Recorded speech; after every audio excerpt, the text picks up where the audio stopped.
حدیث مبارکہ میں آتا ہے کہ جب کوئی شخص شراب پی رہا ہوتا ہے تو اس وقت اس کے اندر ایمان نہیں رہتا، یعنی وہ ایمان کی حالت میں یہ فعل نہیں کر رہا ہوتا۔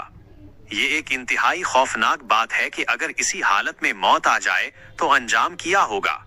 دعاؤں کی رکاوٹ، جیسا کہ پہلے ذکر ہوا کہ 40 دن تک نماز کے ثواب سے محرومی رہتی ہے، اسی طرح گناہوں کی وجہ سے انسان کی دعا میں وہ اثر نہیں رہتا اور اللہ سے اس کا تعلق کمزور ہو جاتا ہے۔